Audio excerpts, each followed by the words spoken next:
এদিকে সবাই পয়সা পাই গেল, অথচ আমার এখনো ফর্ম ফিল আপই হলো না। ফাইনালি অনেক কষ্ট করার পরে ফর্মটা ফিল আপ করলাম, 3000 টাকার ব্যাপার। তো দেখো এটা হলো আমার অন্নপূর্ণা ভান্ডার ফর্ম।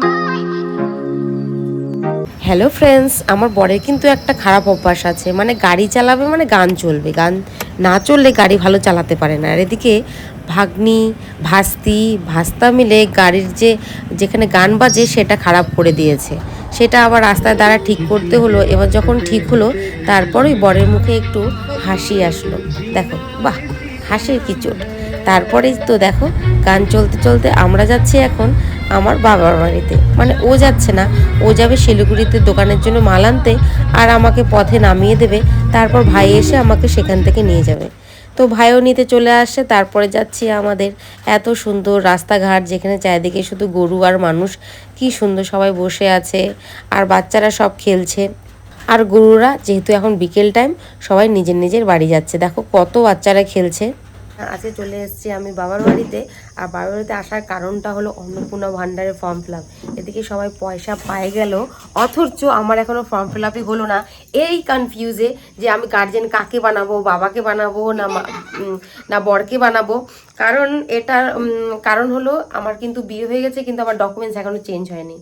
তো কিছু মানুষ বলছে তুমি একই রান্নাঘরে যার সাথে খাওয়া দাওয়া করো সেই হলো তোমার পরিবার। আবার কেউ বলছে তোমার যেহেতু ডকুমেন্টস চেঞ্জ করে, মানে আমাদের এখানে যে ফর্মগুলো জমা নেয় তাকে আমি ফোন করেছিলাম, সে বললো যে না, যেহেতু ডকুমেন্টস চেঞ্জ হয়নি তাহলে বাবার অ্যাড্রেসই দিতে হবে। তো যাই হোক, সেই জন্য আমি ফাইনালি চলে এসেছি। তো আজ এখন ফর্মগুলো ফিল আপ করবো, করে তারপরে নিয়ে যাব কালকে বিডিও অফিসে, তারপরে সেখানে জমা দেবো। তারপরে ওখানে যদি কিছু বলে তো বরেরও ডকুমেন্টস নিয়ে এসেছি, যদি দিতে বলে দিয়ে দেবো। তো কোনো আবার যাতে যেতে না হয় 1 ঘন্টা দূরে আমার শ্বশুর বাড়ি। তো বর আজকে দিয়ে গেল। তো চলো ফর্মটা বের করি। তো দেখো এটা হলো আমার অন্নপূর্ণা ভান্ডার ফর্ম, এটা কিন্তু ইংলিশে রয়েছে। তো এটাই এখন আমি ফিল আপ করবো। তো আমাদের ওখানে কিন্তু অনেকে ফর্ম জমা করেনি, তবুও টাকা ঢুকে গেছে, ব্যাপারটা বুঝতে পারলাম না। এরকম যদি আমার সাথে হতো কতটা ভালো হতো বলো তো। এই টেনশনে কাকে গার্জেন করব, কোথায় জমা দেবো, এই টেনশনে আমার দিন পার হয়ে যাচ্ছে। আর এদিকে সবার মানে বেশিরভাগ মানুষের অ্যাকাউন্টে টাকা ঢুকে গেল, মানে মোটামুটি 3 তারিখ পর্যন্ত যারা জমা দিয়েছে, মোটামুটি ভাগ্নি যারা 3 তারিখ পর্যন্ত জমা দিয়েছে তাদের কিন্তু টাকা ঢুকে গেছে। তো আমি দেখি কালকে জমা দেবো আমার টাকা ঢুকে কি না, আর কবে টাকা ঢুকে দেখি। তো চলো ফটাফট ফিল আপ করে নিই। তো দেখো আমার মার কিন্তু ফর্ম ফিল আপ হয়ে গেছে। তো আমি এরকম করে দেখাচ্ছি কারণ এখানে সব অ্যাড্রেস লেখা আছে, সেই জন্য তোমাদেরকে ভালো মতো দেখাচ্ছি না। তো মার কিন্তু ফর্মটা বাংলাতেই, আর আমারটা হলো ইংলিশে, আর আমি এখন ফিল আপ করবো। বাংলাদেশ সব ইংলিশ। এই তোমার ফর্মটা বাংলাতে? তো হ্যাঁ, এই তো বাংলাতে ফর্ম, আমারটা যেমন ইংলিশে লেখা, তোমারগুলো যে বাংলাতে লেখা। আমার উত্তরবঙ্গ, এই উত্তরবঙ্গ, ওয়েস্ট বেঙ্গল। তো আমার দিদিও আসবে, দিদি কালকে আসবে। তো চলো ফিল আপ করে নিই।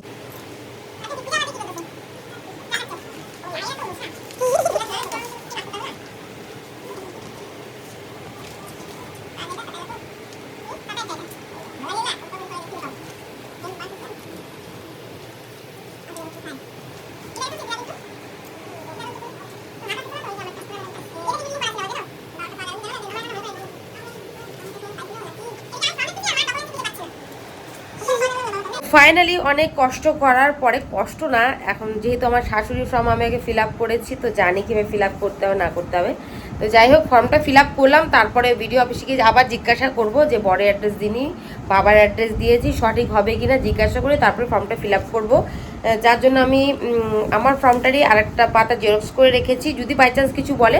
আর বরেরও সব ডকুমেন্টস আমি জেরক্স করে এনেছি, যদি লাগে ফটাফট 5 মিনিটের মধ্যে ফর্ম ফিল আপ করে সব ডকুমেন্টস চিপকে একেবারে জমা দিয়ে দেবো। দেখো এখন আবার মাসি আসলো, আবার দেখো মাসির ফর্ম আবার ফিল আপ করে দিলাম। আজকে খালি ফর্ম ফিল আপের কারবার চলছে, কালকে সকালবেলা আবার দিদি আসবে, দিদি ফর্ম ফিল আপ করে দিতে হবে।